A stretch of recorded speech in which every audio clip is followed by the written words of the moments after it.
Well, don't forget, most of the metal silver is in the form of concentrates. So, and it doesn't come from the primary silver producers. It comes from the big base metal producers, and it's hard for them to hold back metal. It's almost impossible for them to do it because they have contracts with a big smelter in Korea or where they may have, and this concentrate shows up and at the doorstep of a smelter, and I could just imagine the mining company saying to the smelter, "Oh, by the way, when you pull out the silver of that pile of, powder we just sent you, just put it in a corner for us and we'll sell it later." And the smelter's going to say, forget it. No We're way. not going to, we're not going to do that. In the case of dory bars, that's why it's so important, I think, for Majestic, and this is what differentiates our business, is that we have that flexibility, because we can just put the dory bars in a vault, and they can just sit there. We don't have to do anything with them. And if we decided to ship them to a refinery, they can sit on the refinery's floor if we wish that to occur. So it's just much more flexible. So you're really only 30% of the silver is in the form of dory, let's say. So it's only really maybe 10 companies that could really affect that. And how many ounces do those 10 companies produce is probably in the order of 30%. So 200 million ounces.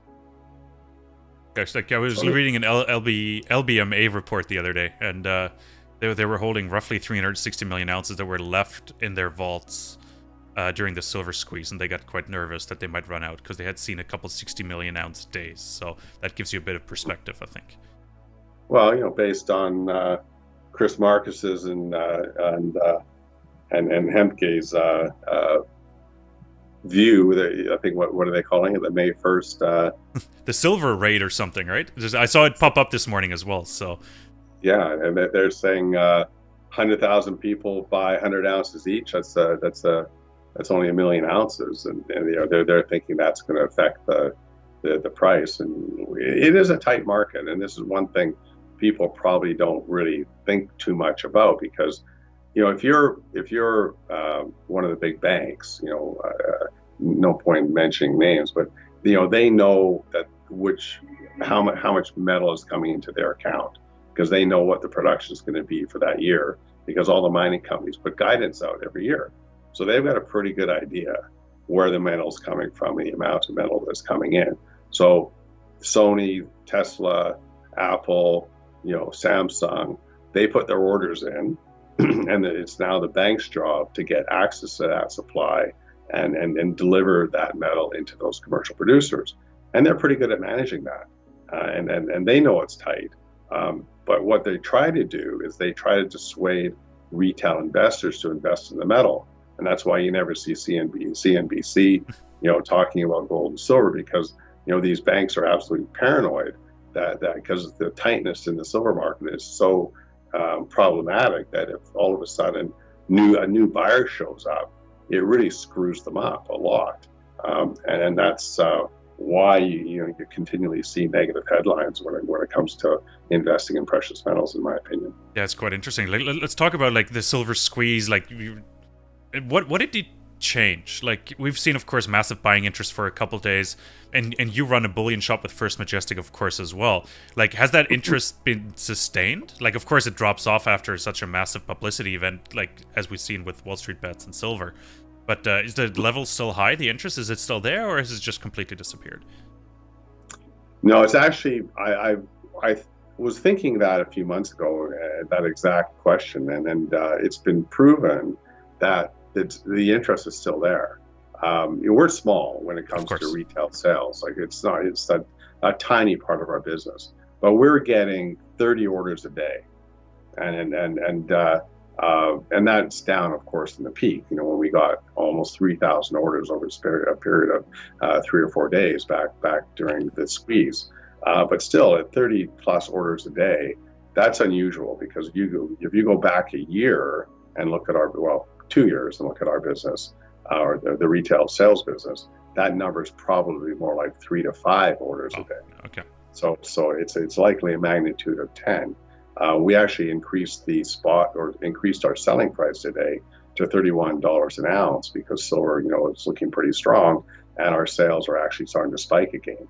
I haven't looked at today's numbers, but the people here have told me that or asked me to raise the price, which we did, of course, just to try to keep our inventory, because the last thing we want to do is run out of inventory, because it's really tough. And for us to rebuild our inventory, it takes 6 to 8 weeks, and that's the backlog.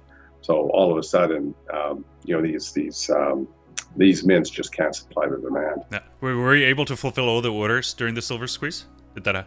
Took us a while. We stopped selling because we didn't want to go into a negative. We don't want to be taking orders for silver we don't have. I know some companies out there do that. We don't.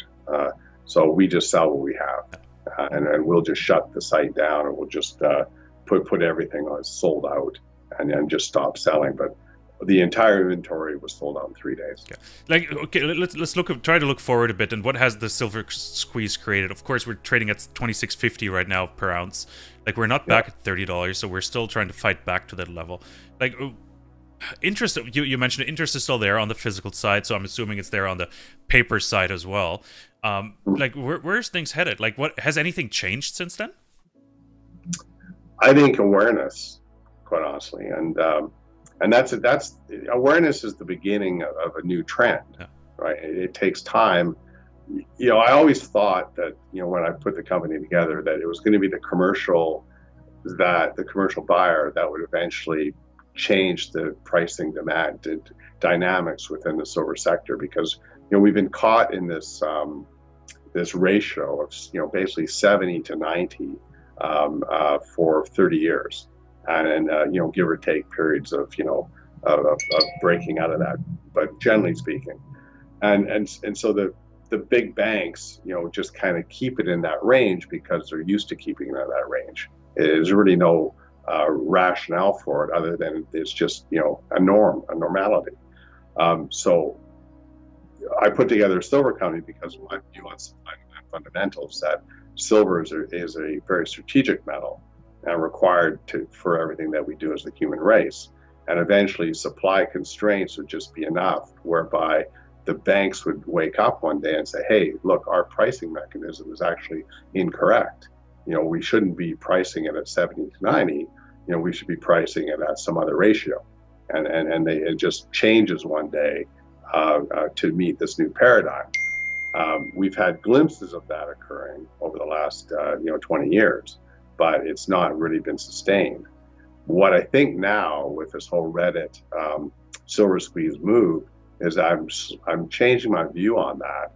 I think it's actually going to be the retail investor